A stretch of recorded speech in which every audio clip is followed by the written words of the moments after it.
just crossed over the border from Oregon to Idaho, and what did we smell? We smelled grease that was probably cooking potatoes. That's what it smelled like to me. It smelled like tater tots or Brian potatoes. Just kidding. Yeah. We passed by the Ore-Ida factory.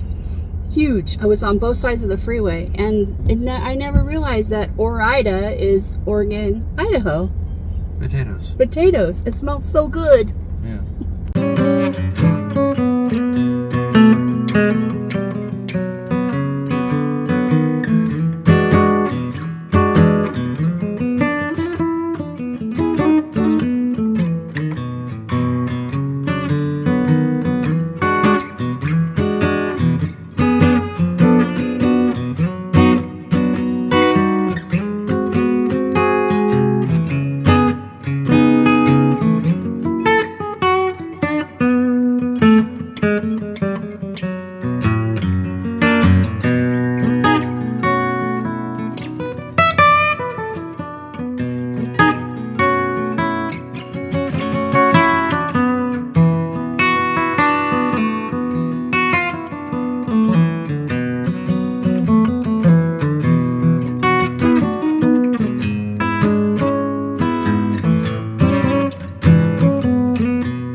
There's our RV for the next 4 days. Not a bad site. Love it. Not a lot of people here. All right, let's get on our bike and let's go to Why Not Winery.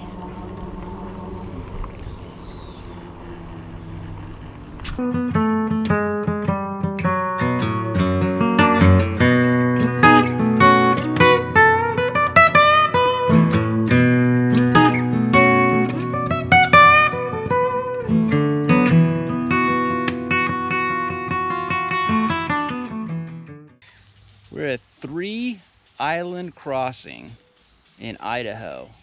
Got the electric bikes out. We're gonna go for a ride, hit the trails around it. We're gonna go to the Oregon Trail Museum. We're going to check out where the old ferry was that I believe his name was Gustafsson was crossing, so it helped the immigrants. So I think it would save them 20 miles of travel. And he could take like 3 wagons and all that. So we're gonna go check out the Oregon Trail Museum, get some information, ride electric bikes, check out the trails around here, go into Glenn's Ferry City, check her out. What do you think, hon? Ready? Yeah, I'm videotaping squirrels. Oh, she gotta get the squirrels in.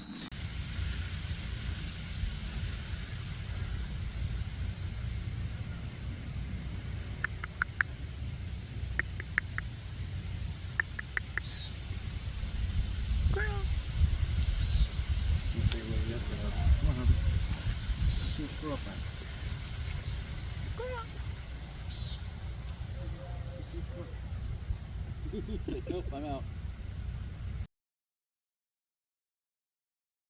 So we're gonna cut through over here, go down this road to the day use area. And the Oregon Trail Museum is down this way. And the old ferry crossing will be down on the water of the Snake River. So we'll go down and we'll check all that out.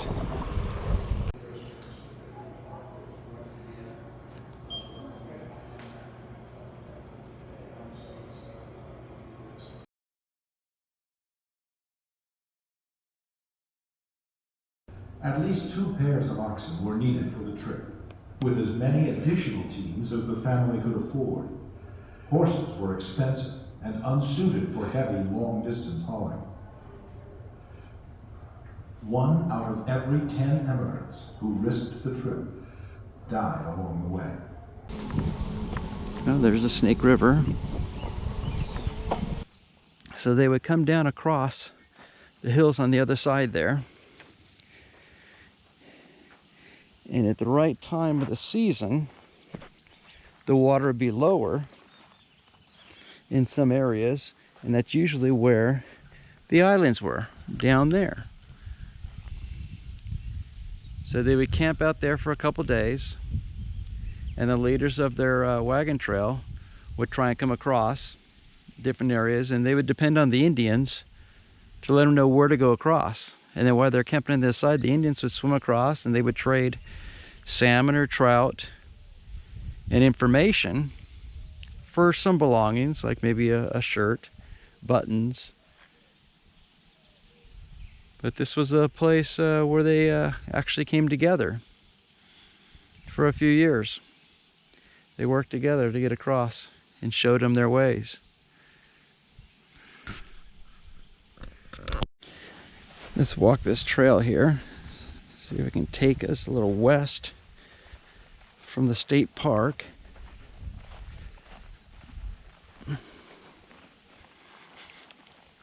And this will take us down farther. There you go. There's some of the islands right there. So basically, they would go across. See where those high plains are, where now there's buildings. And they would camp there. They would come down, and there's an island on the back side, back there. And they would come across from the back island, because it'd be lower, and the current wouldn't be so swift. They'd come across to the middle island, then they'd come across to the third island, and that's where they would come across on the ferry, which would be 3 island crossings.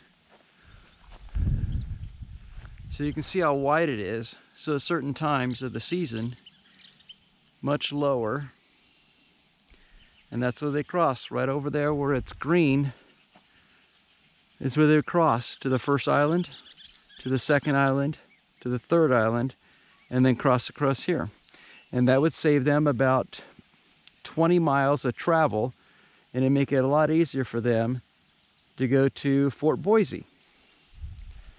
And then from there they would branch out to different areas. So this is a very important history of the Oregon Trail.